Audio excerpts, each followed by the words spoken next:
గంగులో నా జర్రసేపే అందరికీ అధ్యక్ష నమస్కారం అధ్యక్ష. మీరు నాకు అవకాశం ఇచ్చినందుకు చాలా చాలా ధన్యవాదాలు అధ్యక్ష. నాకు ఏం చేయాలనో ఎట్లా చెప్పాలనో ఏం చేయాలనో అర్థమైతే లేదు అధ్యక్ష. నేను పాలమ్మిన అధ్యక్ష, పువ్వులు అమ్మిన అధ్యక్ష, పెద్ద పెద్ద విద్యా సంస్థలు తెరిచిన అధ్యక్ష.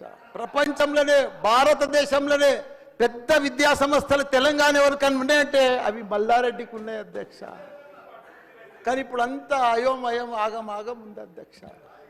ఎట్లా అంటే నా మేడ్చల్ నియోజకవర్గం అధ్యక్ష, భారతదేశంలోనే ఏకైక నియోజకవర్గం మేడ్చల్. నేను జిల్లా చెప్తలేను అధ్యక్ష, నియోజకవర్గం నాది పెద్దది అధ్యక్ష. 7 మున్సిపాలిటీలు, 3 కార్పొరేషన్లు, 61 గ్రామాలున్న ఏకైక మేడ్చల్ నియోజకవర్గం మల్లారెడ్డి అధ్యక్ష. మల్లారెడ్డి దాన్ని అతులం కుతులం చేస్తున్నారు అధ్యక్ష. దాన్ని జిహెచ్ఎంసీ అని ఇప్పుడు నా తన 7 మున్సిపాలిటీలు ఉన్నాయి, 3 కార్పొరేషన్లు ఉన్నాయి, 61 గ్రామాలు ఉన్నాయి. అందులో 28 గ్రామాలు తీసి మున్సిపాలిటీలలో కలిపేసారు పక్కకునే గ్రామం. ఆ మున్సిపాలిటీలన్నీ ఇప్పుడు వాళ్ళ పీరియడ్ అయిపోగానే జనవరి 27కు అవి జిహెచ్ఎంసీలో చేస్తారట. నా టైంలో ఒక్కటే పీరియడ్ అయింది వాళ్ళు గెలిచి. నా దగ్గర ఒక్క మేడ్చల్ నియోజకవర్గంలోనే కార్పొరేటర్లు, కౌన్సిలర్లు, మేయర్లు, జిల్లా పరిషత్ చైర్మన్లు, సర్పంచ్లు, ఎంపీటీసీలు, వార్డు మెంబర్లు వీళ్ళందరూ కలిసి ఒక్క మేడ్చల్ల 444 మంది నా తన లీడర్లు ఎదిగిరు అధ్యక్ష. ఇవాళ వాళ్ళంతా మడ్డాష్ అయిపోయారు. మొత్తం సగం మంది కాంగ్రెస్లకే వచ్చారు, అయోమయంలో పడిపోయారు వాళ్ళు మొత్తం కాంగ్రెస్లో పోయి. ఎందుకంటే మళ్ళీ ఎలక్షన్స్ వస్తాయి, మళ్ళీ మున్సిపల్ ఎలక్షన్స్ వస్తాయి, మళ్ళీ సర్పంచ్ ఎలక్షన్ వస్తాయి అంటే ఏ మున్సిపల్ లేదు, కౌన్సిలర్ లేరు, అన్ని జీవోలు కూడా వచ్చేసినాయి అధ్యక్ష. ఆల్రెడీ మున్సిపాల్లో గ్రామాలు కలిసిపోయినట్టు, మళ్ళా గ్రామాలన్నీ మున్సిపాల్ కూడా అన్ని జిహెచ్ఎంసీలో కలిసినట్టు. ఒకటి అధ్యక్ష, కలుపుని తప్పు లేదు.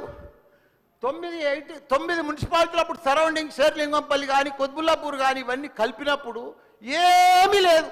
ఇప్పుడు మా తానే కూడా మున్సిపాలిటీలలో ఇప్పుడిప్పుడే ఈ 5 ఏళ్ళనే డెవలప్ చేసినాం మేము. కానీ ఇప్పుడు ఇప్పటికి ఇంకా గ్రామీణ వాతావరణమే ఉంది, ఇంకా పొలాలే ఉన్నాయి, ఇంకా సరిగా బాత్రూమ్లు కూడా సరిగా లేవు ప్రజలకు, ఇంకా పెంకిటిల్లే ఉన్నాయి. అవన్నీ కూడా జిహెచ్ఎంసీలో కలిపితే పరిస్థితి ఇప్పుడు బంజారాల్లో జూబ్లీహిల్స్లో అదే ట్యాక్స్ ఉంటుంది, మా గ్రామాలలో అదే ట్యాక్స్ ఉంటుంది అధ్యక్ష. ఈ పైసలన్నీ కూడా తీసుకుపోయి ఏదైనా పెద్ద పెద్ద ఫ్లైఓవర్లు వేయాలన్నా ఏది వేయాలన్నా మళ్ళీ జూబ్లీహిల్స్ బంజారాలని ఖర్చు పెడతారు అధ్యక్ష.